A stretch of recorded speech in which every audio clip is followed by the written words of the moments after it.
7-year-old girl steps out of a black SUV, locks eyes with the most dangerous man in the district, and silently mouths, "He's not my dad." The Mafia boss doesn't blink. He turns, drives his car sideways across the only exit, and kills the engine. Because in his city, using a child as collateral is a mistake you don't walk away from.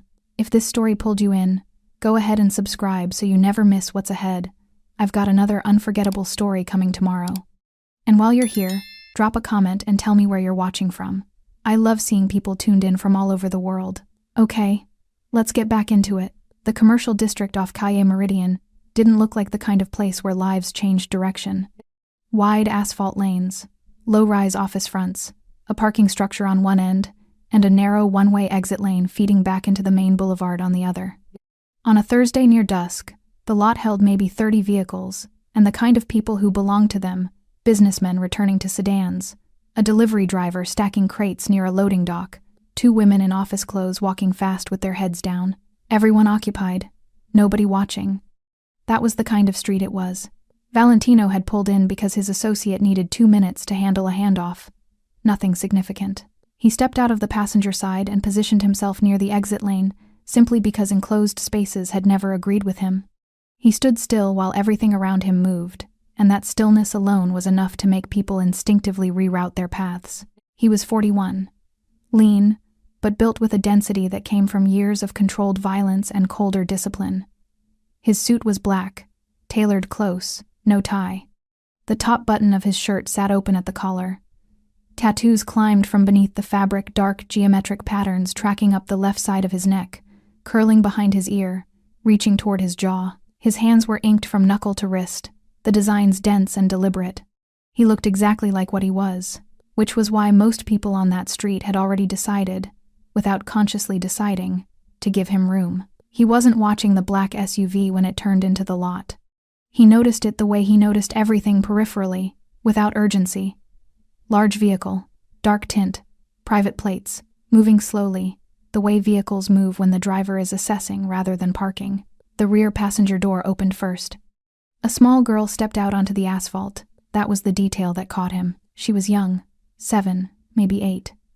Blonde hair loose around her shoulders, catching the last of the afternoon light. A black coat slightly too large for her frame, the sleeves falling past her wrists. She stepped out and went immediately still. Not the distracted stillness of a child noticing something interesting, but the rigid stillness of a child following an instruction she'd memorized carefully. Don't move, don't speak, don't draw attention. Behind her, the driver's door opened. The man who stepped out was everything the girl was not: composed, unhurried, dressed in a white shirt, with the ease of someone accustomed to being the most controlled presence in any room. Medium build. Dark eyes already scanning the lot from left to right in a single practice sweep. He moved around the front of the SUV and came to stand slightly behind the girl, one hand resting briefly on her shoulder, directing, not protecting.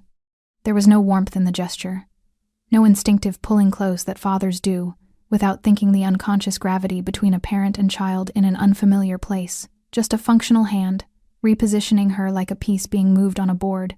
Valentino's eyes stayed on them. The girl's shoulders were rigid. Her chin was angled slightly downward. She was holding herself with the careful stillness of someone managing fear, not someone comfortable. And between her and the man behind her, in the space where ease and familiarity should have lived, there was only distance. Not the distance of a difficult day or a tired child. The wrong kind of distance. He couldn't have said exactly when she noticed him. Maybe it was the way he was standing perfectly still while the rest of the lot shifted and moved around him.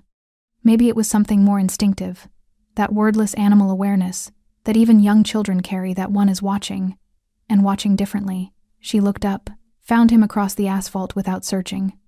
Her eyes were steady, not the wide, watering eyes of a child about to cry. Not desperate, not frantic. They were the eyes of someone who had already processed every other option and arrived, with terrible clarity, at the last one available.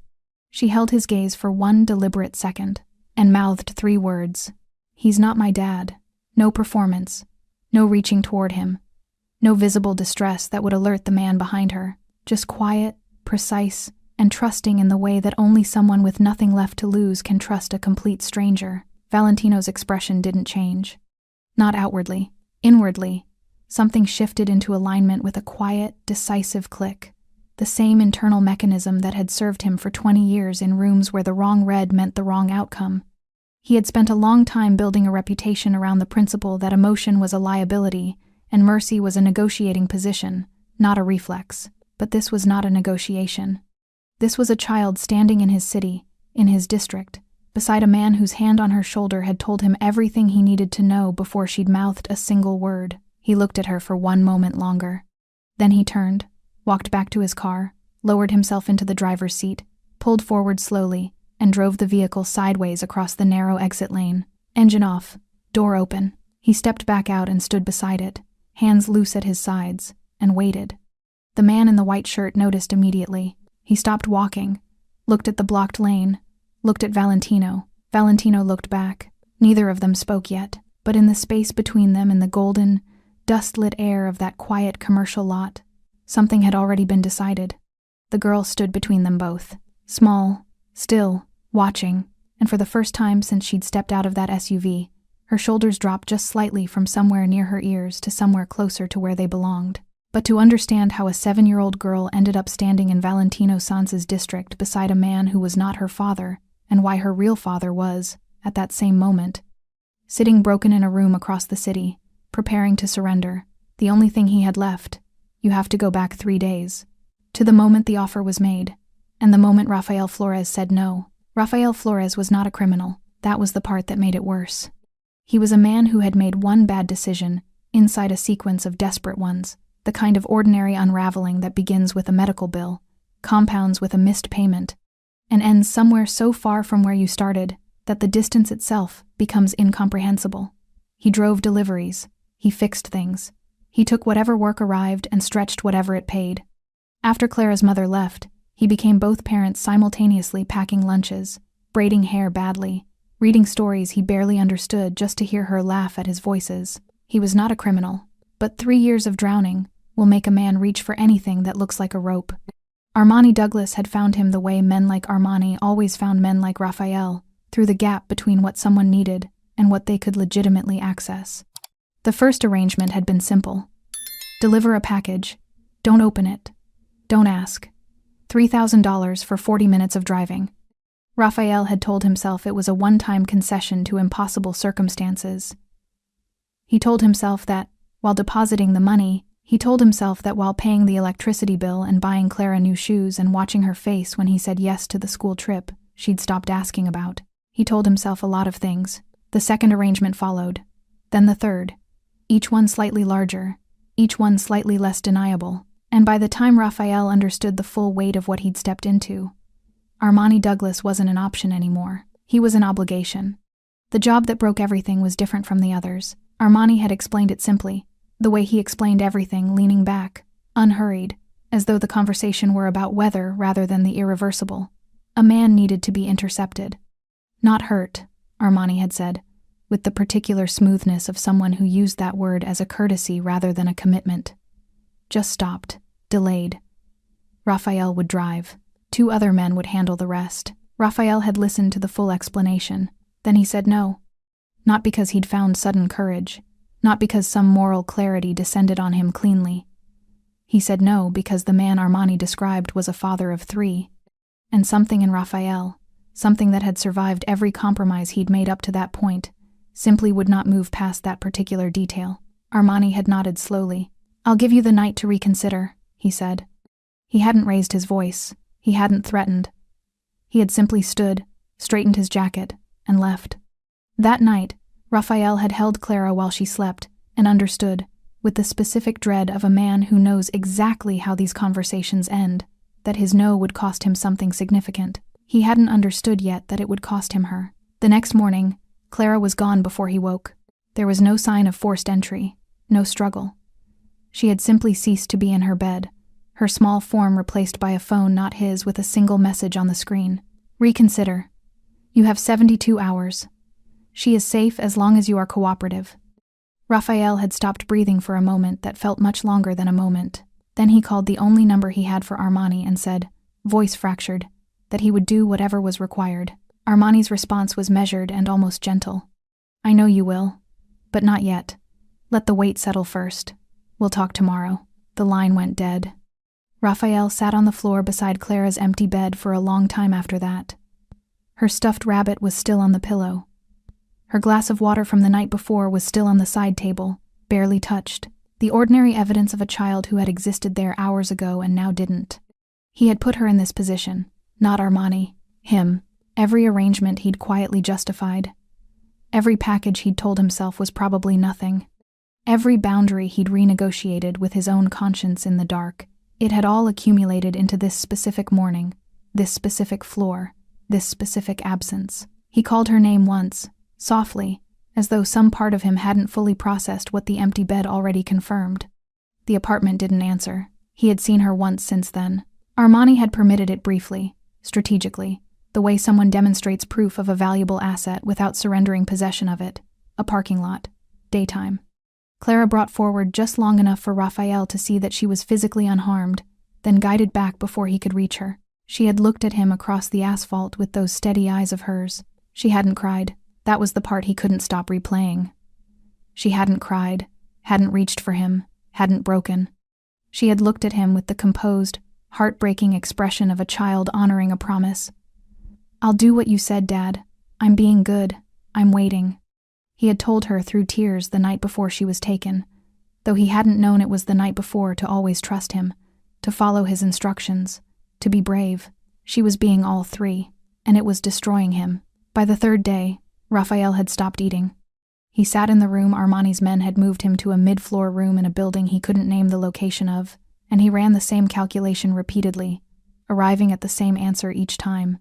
There was no version of this where compliance protected her long-term. Men like Armani didn't release leverage. They held it, used it, and when it expired, they replaced it with something worse. The only exit he could see was himself. He would turn himself in, offer full cooperation to whoever Armani feared most, give up everything he knew, names, locations, arrangements in exchange for Clara being returned to her grandmother's address by nightfall. He was composing that offer in his mind, rehearsing it, when Armani's man knocked on the door and told him to get dressed. They were taking Clara to the Calle Meridian lot. There was someone Armani needed to meet there. Raphael closed his eyes. "Hold on," he thought, as though she could hear it somehow across the city. "I'm going to fix this." He didn't know yet that someone else had already decided to fix it first. Armani Douglas had never been a man who panicked. Panic was for people who hadn't planned. Armani always planned. He planned the way architects plan, layered, contingent, with redundancies built into redundancies. Every arrangement he'd ever entered had an exit. Every leverage point had a counterweight. Every man he'd ever pressured had eventually arrived, through one route or another, at the same destination: compliance. He was not accustomed to standing in a parking lot watching someone block his exit with a car. For 3 full seconds, he did nothing. He stood beside the SUV with one hand resting on the doorframe and looked at the vehicle now sitting sideways across the narrow lane, unhurried, almost casual in the way it had been positioned, which somehow made it worse than aggression would have been. Aggression he understood. Aggression had a temperature he could read and respond to. This was cold. This was deliberate. He looked at the man standing beside the blocked vehicle. Black suit, no tie, tattoos running up his neck toward his jaw, across his hands, visible even at this distance, in the thinning afternoon light.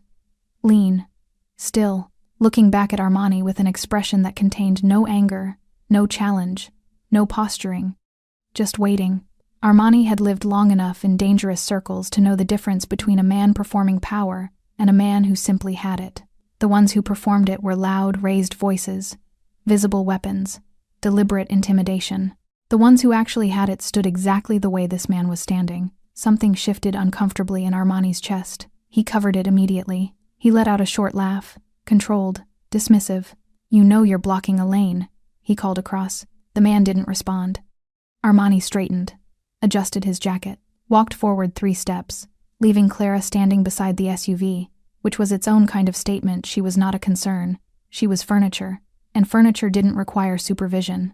"I don't know what you think you're doing," Armani said, closer now, voice dropping into the register he used when he wanted someone to understand the conversation had shifted registers. "But you're going to want to move that car." The man looked at him for a moment. "Is that your daughter?" he asked. The voice was quiet, unhurried. The kind of quiet that didn't need volume because it already owned the space it occupied. Armani blinked once. That's none of your concern. I'm asking the girl. Armani's jaw tightened. I said, but the man had already looked past him. Clara stood beside the SUV exactly where she'd been left, small, still, the oversized black coat hanging from her narrow shoulders. She had been watching the exchange with those composed, careful eyes, reading it the way children read adult situations, when they've learned that adult situations can turn quickly. The man looked at her steadily. Is he your father? Clara held the gaze for 1 second. Then she shook her head. Once. Small. Certain. The silence that followed lasted perhaps 3 seconds. To Armani, it felt considerably longer. Mind your business. His voice came out harder than he intended, a hairline fracture in the controlled surface. Walk away. Whatever you think you saw, you didn't. The man didn't respond. He turned, walked back to his car with the same unhurried ease with which he'd exited it, and reached inside. For one suspended moment, Armani's hand moved instinctively toward his jacket. The man straightened up with a phone, made a single call, said 4 words Armani couldn't hear across the distance. Then he pocketed it, leaned against the hood of the blocking vehicle, and folded his arms, and waited. Armani pulled out his own phone. He called his security 2 men he kept within a 5-minute radius for exactly this category of situation. They answered on the second ring. He gave them the location in 3 words and ended the call. He felt steadier immediately. Whatever this was, it was about to be outnumbered. He turned back to the waiting man with recovered composure. You know who I am? He asked. The question wasn't really a question. It was an invitation to recalibrate. The man looked at him. Yes, he said simply. Armani nodded slowly. Then you understand this is a significant miscalculation on your... You know where you are? The question landed differently than Armani expected. Not because of how it was delivered still, that same unhurried quiet, but because of what followed it. A door opening on a vehicle parked 30 meters to the left, then another, on the right, then a third, behind Armani, from a car that had been there the entire time without registering as relevant. Men stepped out. Black clothing, hands visible, no weapons drawn, and that absence was somehow more alarming than the alternative would have been. They didn't converge. They simply appeared, took up positions, and went still, disciplined, synchronized, patient. Armani's security hadn't arrived yet. These men already had. The understanding arrived slowly, the way cold water rises, gradual, then total. He was in the wrong district. He had known Valentino Sands operated in this quadrant of the city. He had known it the way one knows peripheral facts present in awareness, but not currently relevant. He had driven Clara here, because the meeting he needed was here. Because the building on this street held something he needed access to. Because logistics had pointed him to this location without his attention catching on the single most significant detail. This was Valentino Sands' territory, and the man leaning against the blocked car, watching him with that carved, patient expression, was Valentino Sands. Armani laughed. It came out slightly wrong, a fraction too sharp, a fraction too fast. He was aware of this. He suspected Valentino was aware of it too. This is a business arrangement, Armani said. Private, nothing that concerns your operations. Valentino looked at him for a long moment. Then he looked at Clara. She was still standing beside the SUV where she'd been left, still wearing that coat too large for her, still holding herself with that terrible, composed stillness. He looked back at Armani. She's 7 years old, he said. She's collateral. Something moved behind Valentino's eyes. Not anger. Anger would have been almost easier to manage. It was something more contained than anger. Something that had made a decision, and was now simply executing it. No, Valentino said quietly. He looked directly at Armani. She's not. He turned slightly, and spoke to the nearest of his men 3 words. Low, unhurried. The man nodded and moved immediately. Armani's security arrived 60 seconds later. They took one look at the positioning of Valentino's men, the blocked exit, the controlled stillness of the entire scene, and they stopped walking. Clara watched all of it from beside the SUV. She didn't move, didn't speak.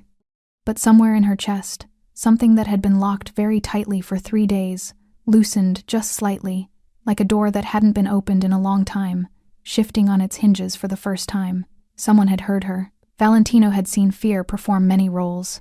He had seen it make men confess things they'd carried for decades. He had seen it make men lie so convincingly they nearly convinced themselves. He had seen it dressed as aggression, as indifference, as humor, all the costumes fear wore when it needed to remain undetected in a room full of dangerous people. He had never seen it worn the way this child wore it, quietly, carefully, like something she had folded into a small shape and tucked somewhere internal, where it would not inconvenience anyone or draw attention to itself, where it would simply wait, without complaint, for the moment it was no longer necessary. That, more than anything else, was what held him. He crossed the asphalt toward her slowly, not toward Armani, who was now standing very still between two of Valentino's men with the specific stillness of someone recalculating urgently, not toward the SUV, or the blocked exit, or the situation as a structure to be managed. Toward her.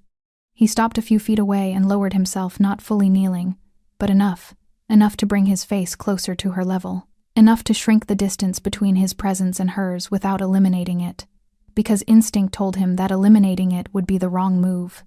She had been crowded by adults making decisions around her for 3 days. She didn't need another adult closing in. He stopped where he was and waited for her to look at him. She did, steadily. Up close, she was younger than he'd estimated from across the lot.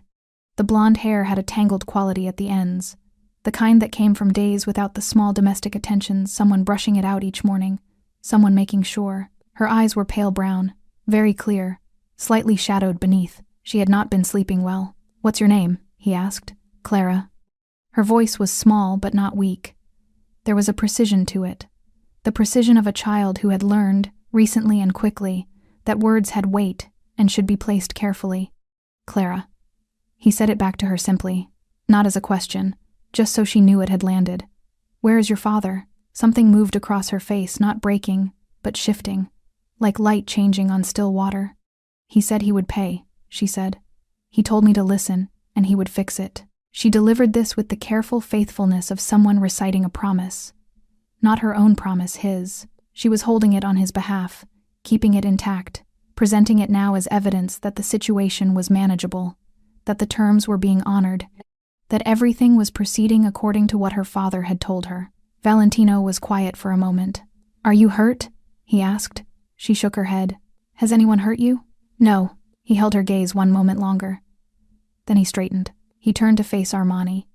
The afternoon light was dropping now, the gold of it deepening toward amber, catching the edges of everything, the SUV's dark hood, the asphalt, Armani's white shirt. Two of Valentino's men stood flanking him at a distance that was close enough to be meaningful and far enough to be deniable. Armani's expression had settled into something careful. He was running numbers behind his eyes. Valentino could see the calculation happening, the rapid reassessment of positioning and risk, and available leverage. It was the expression of a man who had not yet decided whether he was in a negotiation or a confrontation, and was trying very hard to determine which framing was more survivable. Valentino walked toward him slowly. "You use a child as leverage," he said, "in my city." It wasn't a question. Armani's chin lifted slightly. "This is a private business arrangement. The girl is unharmed. Her father owes a substantial debt and refused to honor an agreement. This is standard. You brought her here." Valentino's voice was still quiet. It had not risen. It would not rise. "Into this district. To this street. The meeting required. You brought a 7-year-old girl into my territory as collateral for a debt." He stopped walking. He was close now, not threateningly close, but close enough that Armani had to make a small, involuntary decision about whether to hold his ground or step back. Armani held his ground. To his credit. "This is business," he said. The bravado had thinned slightly, but it was still present, still functional. "You understand business. This is no different from—" "No." Valentino said it the way you close a door. Flat. Final. "This is weakness." Armani went still. "A man who cannot collect a debt without borrowing a child to do it," Valentino continued, "does not have leverage. He has exposed himself." He tilted his head slightly. "You understand the difference. You're involving yourself in something that has nothing to do with you. You made it mine when you drove onto my street." Armani's jaw moved. He was searching for the angle Valentino could see it, the rapid scanning for a frame that repositioned this, that gave him something to push back against. Men like Armani always needed an angle. Without one, they became very uncomfortable very quickly. "You want a percentage," Armani said finally. "Fine. Whatever Raphael owes, I'll cut you. If you die here," Valentino said quietly, "who collects the debt?" The question arrived without warning and landed without ceremony. Armani stopped speaking. The lot was very quiet for a moment. Somewhere distant, a car moved along the boulevard. A door closed in the parking structure. The ordinary sounds of an ordinary afternoon, continuing without awareness of what was happening in this particular corner of it. Armani looked at the men positioned around him, looked at his own security, standing at the edge of the scene with the frozen posture of people who had correctly assessed the mathematics and found them unfavorable. The number didn't work, and he knew it. The bravado didn't leave his face all at once. It receded, the way tide recedes, gradually and then completely, leaving something older and more honest underneath. Valentino turned away from him. He looked at the nearest of his men, a broad, quiet figure who had been with him for 11 years and had learned to read instruction from posture alone. "Find the father," Valentino said. "Rafael Flores, whatever it takes, tonight." The man nodded once and moved. Valentino looked back at Clara. She was still standing exactly where she'd been, still wearing the oversized coat, still watching him with those pale, clear, exhausted eyes. He held her gaze for a moment. "You did well," he said quietly, simply. Something in Clara's face, in the careful, composed, held-together surface of it, cracked. Just slightly. Just enough. Her chin trembled once. Then she pressed her lips together and stilled it, still holding her father's promise together. Still waiting. Rafael Flores had made peace with dying. Not dramatically. Not with any particular ceremony or resolution. He had simply arrived, through the quiet arithmetic of a man with no remaining options, at the conclusion that his life was the only currency he had left that Armani Douglas hadn't already claimed. And if spending it meant Clara came home, if it meant she walked back through her grandmother's door and slept in a real bed, and ate a real meal, and was allowed, finally, to be a child again, then the accounting seemed straightforward enough. He sat on the edge of the narrow bed in the room they'd kept him in, and rehearsed the offer he would make. Everything he knew. Every name. Every location. Every arrangement he'd participated in from the beginning. All of it, laid out completely, in exchange for one thing. His daughter, home, tonight. He had almost convinced himself it was a plan, rather than a surrender when the door opened. The man who entered was not one of Armani's. Rafael understood this immediately, not from the face, which he didn't recognize, but from the quality of the entry. Armani's men knocked or didn't knock, and either way announced themselves with a particular energy, the low-grade aggression of people who wanted you to remember, at all times, the nature of the arrangement. This man entered, the way someone enters a room they have already decided belongs to them.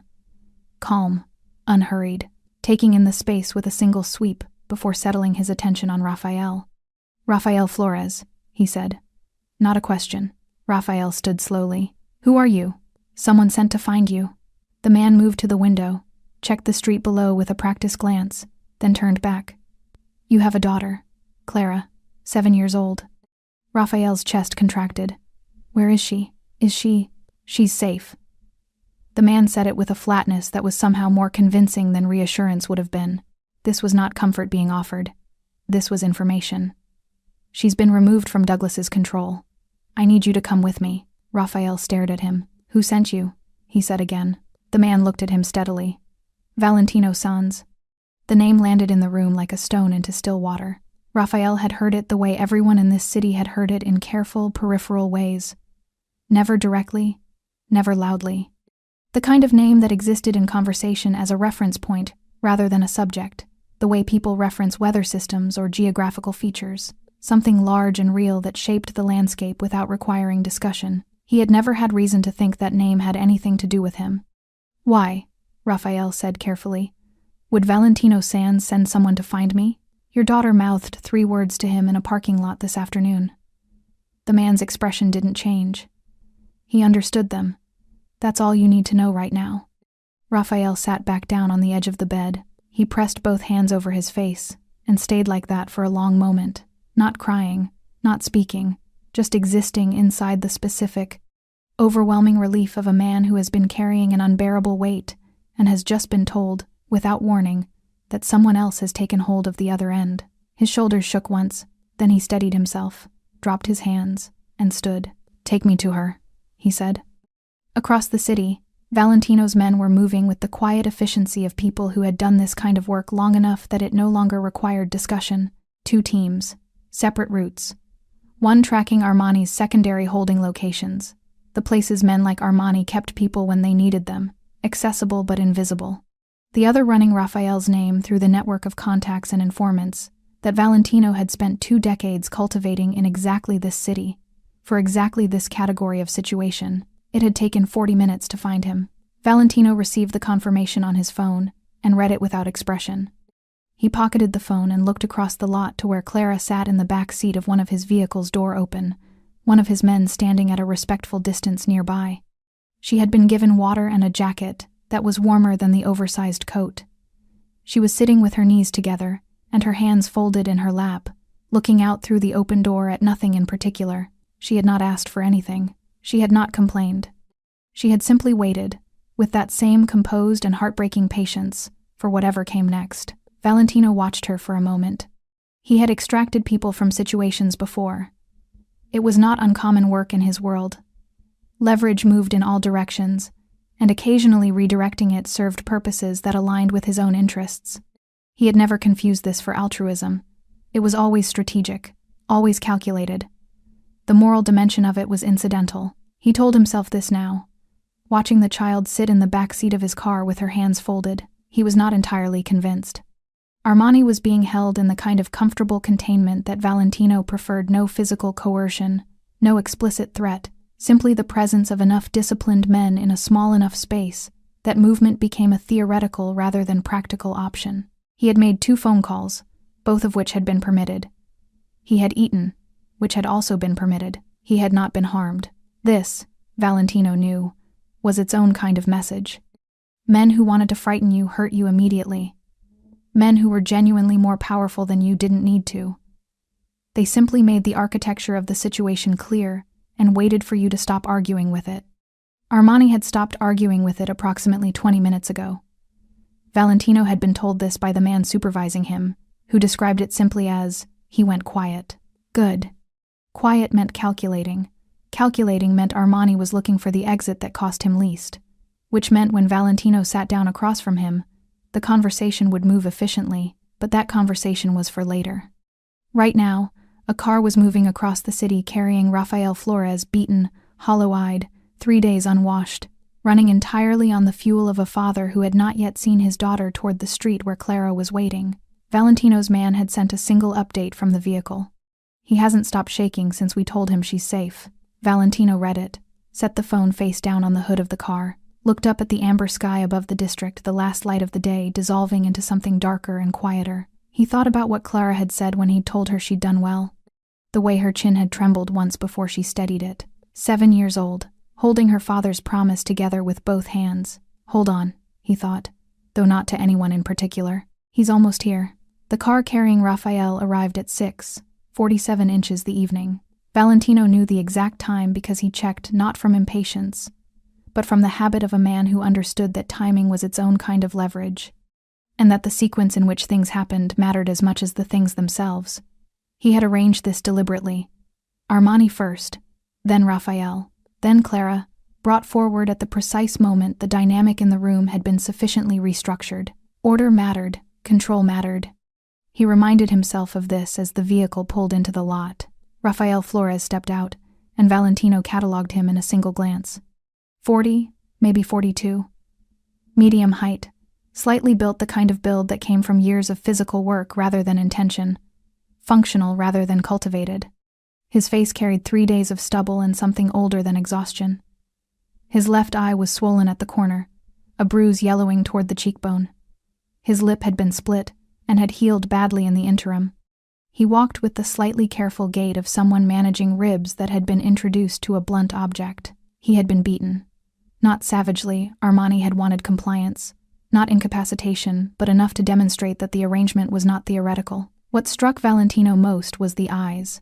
They moved immediately, instinctively, to every corner of the lot, in rapid sequence, not threat assessment, not the trained scan of someone experienced in dangerous environments. It was something rawer than that, something animal. He was looking for his daughter. Valentino stepped forward. "She's here," he said. "She's safe. You'll see her in a few minutes." Rafael turned to him. Something in his expression fractured slightly at the confirmation, a hairline crack in the surface of a man who had been holding himself together through sheer necessity and was now, for the first time in 3 days, being told he could stop. He pressed his lips together, nodded. "Thank you," he said. His voice was barely functional. "Don't thank me yet," Valentino said.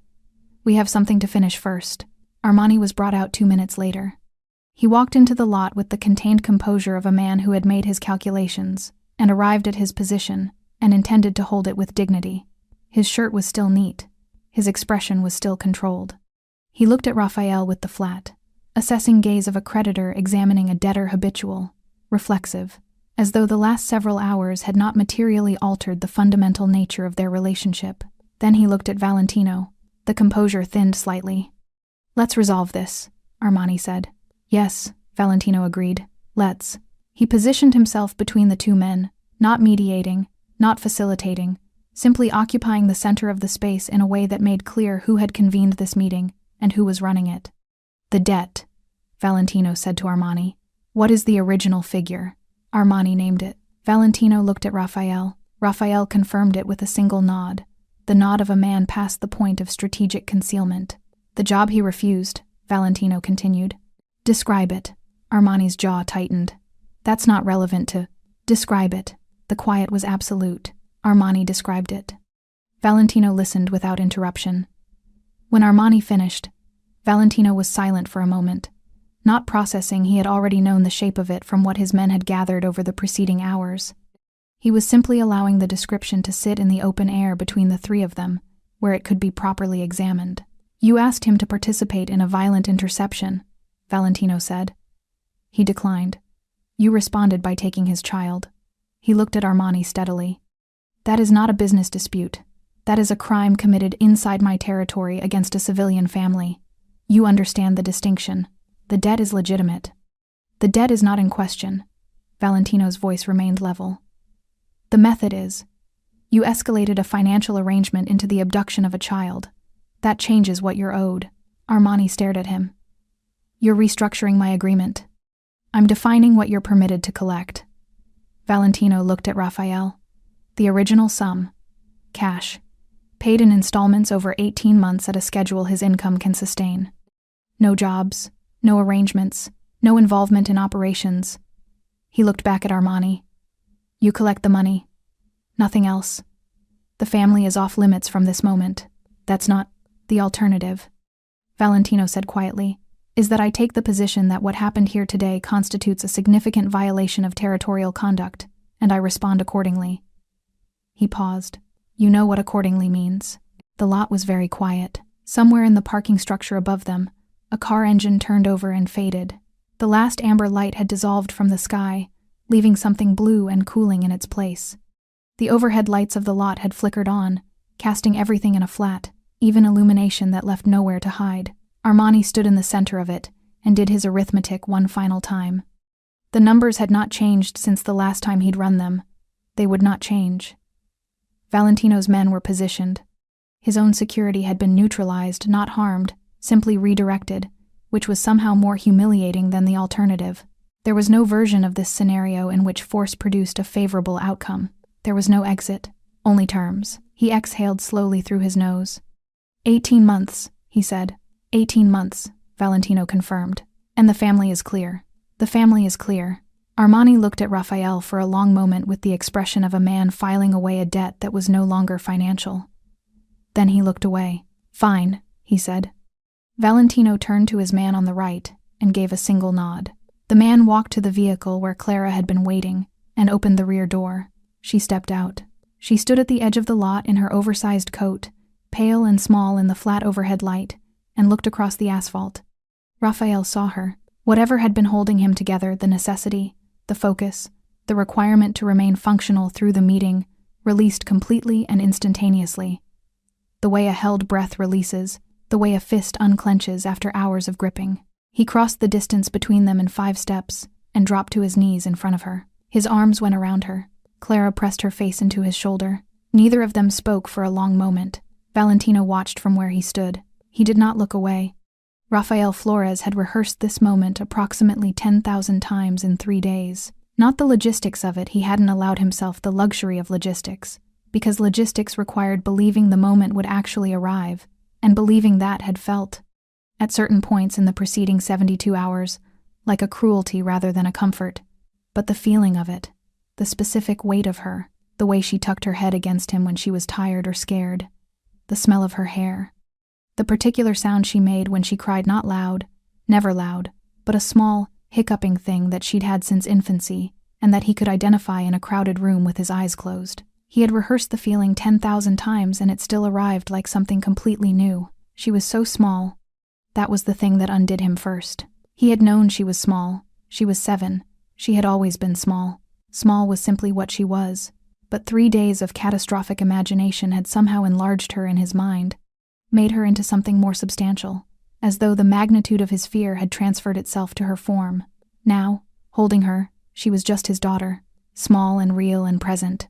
He pressed his face into her hair and felt the shaking start in his chest, the deep structural shaking of a man whose body is finally permitted to process what his mind had been refusing for 72 hours.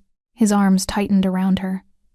Not crushing, he was careful, even now, even in this, but close as he could manage. "I'm sorry," he whispered. The words came out broken at the edges. He had planned to say something more coherent, something worthy of the moment, something that might begin to address the distance between what he'd put her through and what she deserved. But coherence wasn't available to him right now. Only this. Only the 2 words that had been building pressure behind everything else for 3 days. "I'm sorry. I'm so sorry, baby. I'm sorry." Clara's arms were around his neck. She didn't speak immediately. She let him hold her and let him say it, and breathed against his shoulder with a steadiness that was both extraordinary and heartbreaking in a person her size and age. Then she said, quietly, into the fabric of his jacket, "I did what you said." Raphael pulled back just far enough to look at her face. Her eyes were dry. She had not cried, not in front of him, not yet. Her expression held that composed, careful quality he'd seen from across the parking lot 3 days ago, when Armani had brought her forward as proof of concept. The same expression that had been destroying him in memory every hour since. He searched her face, looking for damage, looking for the thing that 3 days of this had taken from her, that he might never be able to return. "I know you did," he managed. "I know, you were so brave. You said to listen," she said. "You said you'd fix it. I know, so I listened." She said it simply, factually, as though the logic of it were self-evident, as though obedience had been the most natural response in the world, as though trusting him had cost her nothing at all. It had cost her everything, and she was presenting it to him as a gift. Raphael made a sound that was not quite a word and pulled her back in, and this time she let him, her small hands gripping the back of his jacket with a tightness that told him, more clearly than anything she'd said, exactly how afraid she had been. She hadn't shown it, but it had been there the entire time. Valentino stood at the edge of the scene, not close. He had positioned himself at a deliberate distance, near enough to observe, far enough to give the space its privacy. His men had done the same, the quiet recession of people who understood the difference between a moment that required their presence and one that required their absence. He watched Raphael hold his daughter in the flat overhead light of the lot. He had witnessed reunions before. In his work, in his world, things were taken and returned, and the returning was transactional, an exchange completing, a ledger closing, a debt resolved. The emotion of it was incidental. Background noise. He had never found it particularly difficult to maintain his distance from it. He was finding it slightly more difficult tonight. He couldn't have said precisely why. The mechanics of what had happened here were not unfamiliar. Child used as leverage, it was not. In the world he occupied, without precedent. He had resolved the situation with the same tools he used to resolve all situations: positioning, calculation, the correct application of pressure at the correct moment. It had worked exactly as intended, so the feeling sitting in his chest right now was not logical. He observed it with the detached curiosity he applied to most things that didn't fit his existing categories. It was not quite discomfort. Not quite satisfaction either. Something between the two, a low, quiet hum in the region just below his sternum that didn't have a name he could readily locate. He was still examining it when he heard small footsteps. Clara was walking toward him. Raphael had tried to follow Valentino, saw the instinctive movement, the protective lean forward, but something in Clara's posture must have communicated that she was doing this herself, because Raphael stilled. He straightened slowly, watched her go. She crossed the distance between them steadily. She stopped in front of Valentino and looked up at him the way she had looked at him across the lot that afternoon. Direct, unhurried, asking nothing. He looked down at her. "I didn't know if you were safe," she said. Valentino studied her. "What do you mean?" "When you blocked the road." She considered her words with care. He was angry. "I didn't know if it would be okay. For you." Something shifted in Valentino's chest. She had been worried. In the middle of all of it, the fear, the exhaustion, the 3 days of holding herself together, she had found space to be worried about him. "I was fine," he said. His voice came out quieter than he intended. She nodded, accepting this. Then she looked at him with those pale, clear eyes. "Why did you help?" she asked. "You didn't have to." He was quiet for a moment. "No," he said. "I didn't." She seemed to consider this answer. Then, with the particular gravity of a 7-year-old, delivering a conclusion she had reached through genuine reasoning. "You looked like someone who doesn't look away." Valentino held her gaze. In 20 years, in this city, in this life, men had called him many things, feared him, avoided him, respected him in the careful, self-interested way that people respect things that could harm them. No one had ever seen him quite like that. He didn't respond immediately, because for the first time in a very long time, he didn't know what to say. Valentino didn't sleep that night. This was not unusual. Sleep had always been a negotiation for him, something he entered cautiously and exited easily, never fully surrendering to it the way other people seemed to. His mind didn't quiet on command. It catalogued, assessed, ran scenarios, filed details. It had been doing this since he was 19 years old, and had learned, through a specific and formative piece of violence, that the world did not pause for the unprepared. But tonight the cataloging had a different texture. He sat in the back office of the building on Calle Meridian, his building, on his street, in the district that bore his name in every conversation that mattered in this city, and he did not review accounts or assess operations or plan the week's movements. He sat with a glass of water he hadn't drunk and thought about a 7-year-old girl telling him he looked like someone who doesn't look away. He turned the sentence over slowly, examining it from different angles the way you examine an object you've found unexpectedly, trying to determine what it is and where it belongs. He had built his reputation on a specific and consistent principle, not cruelty. Cruelty was inefficient, and Valentino had always been, above everything else, efficient. Not fear exactly, though fear was a natural byproduct of the work. The principle was simpler than either of those things, and more durable: clarity. He was clear about what he would do and what he would not do, clear about what he required and what he would accept, clear about the lines that existed in his operations and what happened when those lines were crossed. Clarity was power. Everything else was theater. What he was sitting with tonight was a new line. Not new in the sense of something he hadn't felt before. He had always had a particular and private aversion to the use of children in criminal leverage. It was one of the things he had never permitted in his own operations. Quietly and without announcement, the way certain principles exist in a person's conduct, without ever being articulated aloud. But aversion and prohibition were different things. Tonight had made it a prohibition. He called his senior man at 11:30. The man answered on the first ring. He always answered on the first ring and waited without speaking. He had learned, over 11 years, that Valentino's calls at unusual hours contained instructions rather than conversation, and that the most useful thing he could do was be quiet and listen. "I want it known," Valentino said, "that this district and any operation running under my name or my protection does not use family members as leverage, not wives, not parents." He paused. "Not children." A brief silence. "Understood," the man said. "I want it communicated clearly. To everyone currently operating here. To anyone seeking to operate here. To Armani Douglas specifically." He looked at the untouched glass of water on the desk. "If it happens again by anyone, the protection ends. Completely. I'll have it out by morning." "Tonight," Valentino said. "Tonight," the man confirmed. The call ended. Word moved the way word always moved in this city, not through announcements or declarations, but through the careful channels of people who understood that information was currency and that Valentino Sanz's instructions were not suggestions. By midnight, it had reached the 3 other significant operations running in adjacent districts. By 2 in the morning, it had filtered to the peripheral networks, the smaller arrangements, the independent operators, the men who worked the edges of things. By dawn, it was simply known. In Valentino's territory, children were off limits. The response, relayed back to him through his senior man over the following days, was varied. Some received it with genuine relief. There were men in this world who operated by necessity rather than inclination, who had their own private lines and had simply never had the standing to enforce them. Others received it with the careful neutrality of people recalibrating risk assessments. A small number received it with the muted resentment of those whose methods had just been constrained. None of them argued with it. Armani Douglas received it in writing. A single page, precise language, the terms of the restructured debt, the schedule of repayment, and a final paragraph that required no interpretation. The Flores family was untouchable. Any approach, any surveillance, any attempt to reopen the original arrangement would constitute a direct violation of the agreement made on Calle Meridian. The consequences were not specified. They didn't need to be. Armani signed it. Valentino filed it. Rafael Flores received a different kind of communication.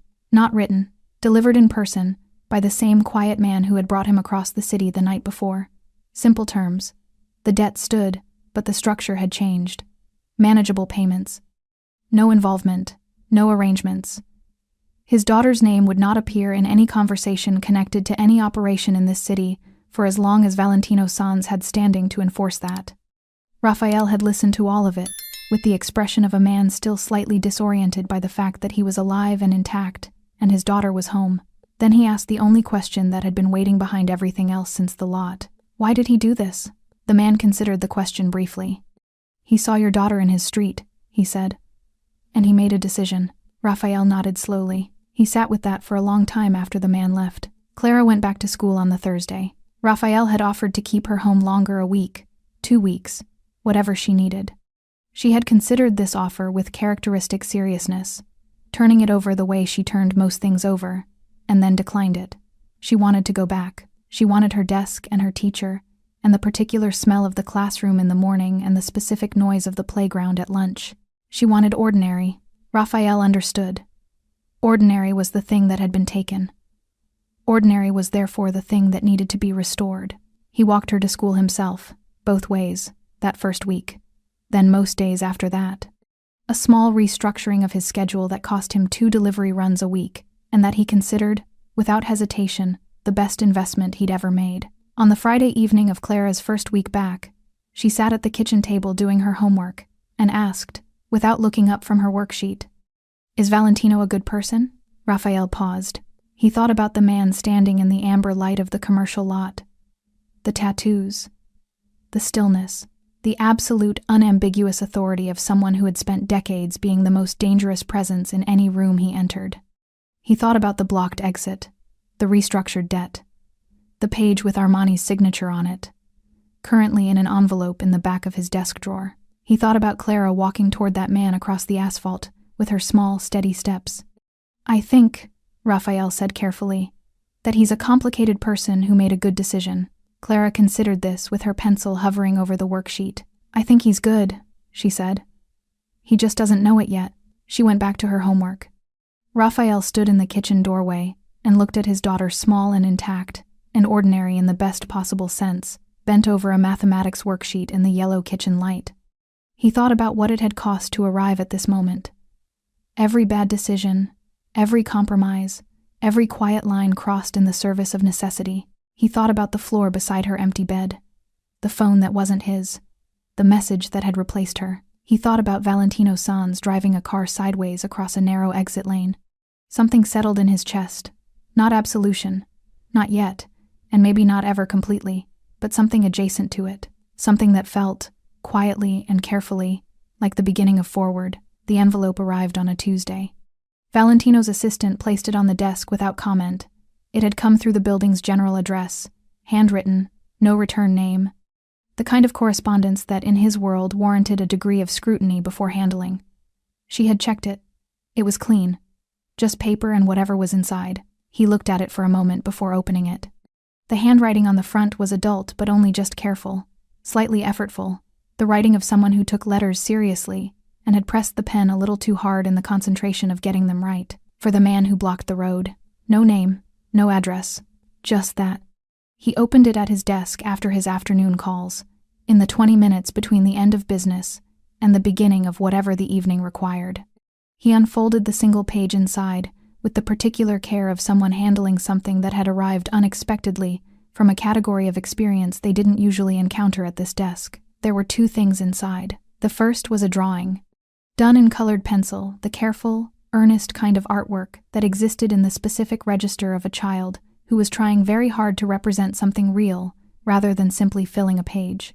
A street, rendered in the flattened perspective of childhood drawing, but with a particular attention to detail that suggested the artist had thought about it carefully. A black car parked sideways across a lane. A tall figure standing beside it, dark suit. Lines on the neck and hands that were clearly an attempt at the tattoos. A face that was more impression than portrait, but that carried, somehow, something recognizable in the set of the jaw and the steadiness of the posture. A small figure standing nearby. Blonde hair, oversized coat. Both figures were surrounded by a large, slightly lopsided sun. Golden light. The second thing was a letter, short, written in the same careful, pressed hand as the envelope. Dear man who blocked the road, my name is Clara. You helped me and my dad. I wanted to say thank you because my dad said thank you, but I wanted to say it too because it was me you helped. I wasn't scared of you. I want you to know that. Some people might be scared of you, but I wasn't. I thought you looked safe. I was right. My dad is okay. I am okay. I go to school. I have a rabbit called Biscuit. I hope you are okay too. From Clara Flores. P.S. You should smile more. You have a nice face. Valentino read it twice. Then he set it down on the desk and looked at it. Outside, the city moved through its evening traffic sounds. A door somewhere below. The distant compression of ordinary life continuing in all its ordinary directions. His phone buzzed once with something that required his attention. He ignored it. He looked at the drawing, the lopsided sun, the careful attempt at his tattoos, the 2 figures it had placed together in the golden light. He had received many things at this desk over the years. Documents, proposals, confessions, payments, threats, dressed in polite language, apologies, dressed in the same. The full spectrum of what people brought to a man in his position when they needed something from him, or owed something to him, or feared what he might do next. He had never received a drawing. He had never received a letter from someone who wanted him to know they hadn't been afraid of him. Not because they were performing courage or because they needed him to believe it for strategic reasons, but simply because it was true, and they thought he should know. He sat with it for a long time. There was a particular feeling that he had been carrying since the night on Calle Meridian. The unnamed thing he'd observed in himself, while watching Raphael hold his daughter in the flat overhead light. The low, quiet hum below the sternum that didn't have a category he could file it in. He recognized it now.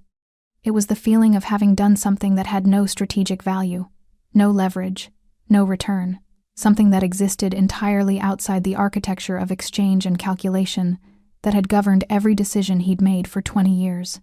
Something he had done simply because a child had trusted him to. He opened the bottom drawer of his desk. It was not a sentimental drawer. It held practical things, tools of the work, objects that needed to be accessible but not visible. He moved these aside without ceremony. He placed the letter and the drawing at the back of the drawer. He closed it. He picked up his phone and returned the call he'd ignored. His voice, when he spoke, was the same as it always was even, controlled, carrying exactly the weight it intended to carry and no more.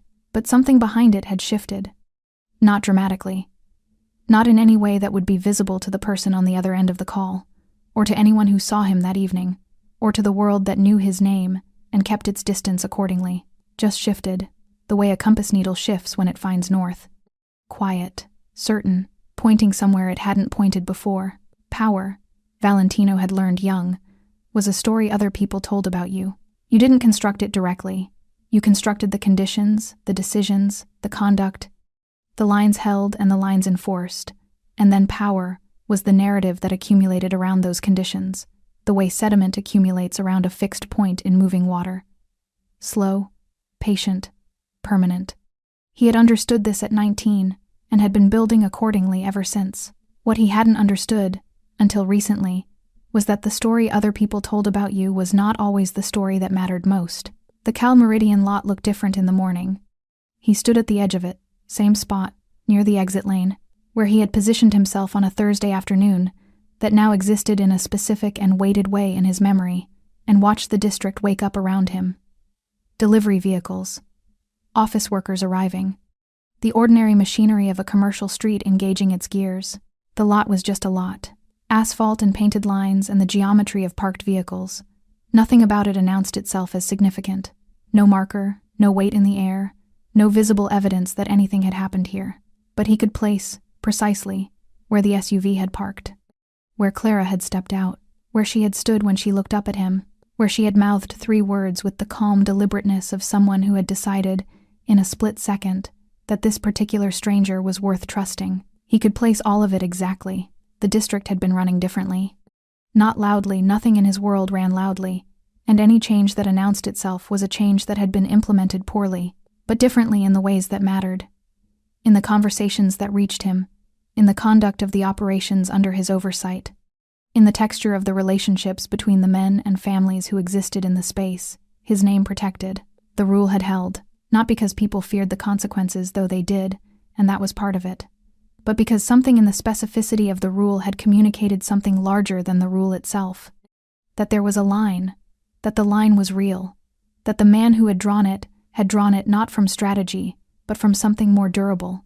Several men had come to him privately in the weeks since Calle Meridian. Not to challenge it, not to negotiate exceptions, to tell him, in the careful, oblique language of people unaccustomed to this category of conversation, that they were glad the rule existed, that they had been waiting, without knowing they were waiting, for someone with sufficient standing to make it. He had listened to each of them without comment. He had not told any of them about the drawing in the bottom drawer of his desk. Rafael Flores had been making his payments. Every month, on time. Through the quiet intermediary Valentino had assigned to manage the arrangement. The amounts were modest, structured to what the man's income could carry without breaking him further, and there was nothing in the transactions that resembled punishment. Just resolution. Closing a ledger that should never have been opened the way it was opened, in the service of an arrangement that should never have put a child in an SUV. Valentino had been told, through the same intermediary, small pieces of information he hadn't asked for but that were offered as context. That Rafael had changed jobs, delivery work still, but for a legitimate company with regular hours. That Clara was doing well in school. That she had been selected for something called a reading program, which apparently involved older students. That she had named her rabbit Biscuit. He hadn't asked for any of this, but he hadn't told the intermediary to stop providing it either. The thing about the story other people told, Valentino reflected, standing in the morning light of the Calle Meridian lot, was that it was always incomplete. They told the story of the blocked exit, the contained standoff, the controlled restructuring of a debt, the rule that had spread through the district like quiet water finding level ground. That was the story, precise, demonstrable, useful as currency in the conversations where his reputation was the subject. What the story didn't contain was the letter in the bottom drawer. I wasn't scared of you. I thought you looked safe. I was right. What the story didn't contain was the feeling of watching a man drop to his knees in a parking lot and hold his daughter, and the unnamed thing that had moved in his chest while he watched. What the story didn't contain was a 7-year-old walking toward him across asphalt with steady small steps, worrying about whether he was safe. Those things lived somewhere the story couldn't reach. He thought about what Clara had said to her father. He just doesn't know it yet. He wasn't sure she was right. He wasn't sure the categories of good and not good applied cleanly to a life built the way his had been built. Through the decisions he had made, and the methods he had used, and the things he had permitted himself to become, in the service of the kind of power that kept order in places where order was otherwise maintained through pure brutality. He wasn't sure, but he was thinking about it. That was new. He stood at the exit lane for another moment. The morning was cool. The light was clean and direct, not the golden amber of that Thursday afternoon, but white and clear, the kind of light that showed things as they were without the softening of dusk. A van pulled into the lot. 2 men in work clothes unloaded equipment for a business across the street. A woman walked past the entrance with a coffee and a phone, not looking up. Ordinary morning, ordinary street. He thought about a blocked exit and what it had cost him and what it had returned. He thought about restraint as power, about knowing which lines existed not for strategy but for something older and less negotiable than strategy. About a child standing in golden light with her shoulders rigid and her chin down, finding one stranger in a lot full of people who weren't looking and deciding, on the evidence of something she couldn't have articulated, that he would not look away. She had been right. He hadn't looked away. He turned from the lot and walked back toward the building. Behind him, the street continued its morning. Traffic moved. People arrived. The ordinary world went about its ordinary business, indifferent to the specific gravity of the ground it was moving across. Valentino Sanz walked through the entrance of his building, nodded to the man at the desk inside, and took the stairs to his office. He had work to do, but when he sat down at his desk, before he reached for his phone, before he opened the first folder of the morning, he pulled open the bottom drawer, looked at the drawing, the lopsided sun, the two figures in the golden light. He closed the drawer, and for the first time in a very long time, quiet, private, belonging to no one but himself, he smiled. Thanks for sticking with this story until the very end. You're the reason these stories feel alive. If you're ready for another powerful journey, just tap the next video on your screen. And before you go, leave a quick comment and rate this story from 1 to 10. I'm excited to read your thoughts and connect with you in the comments.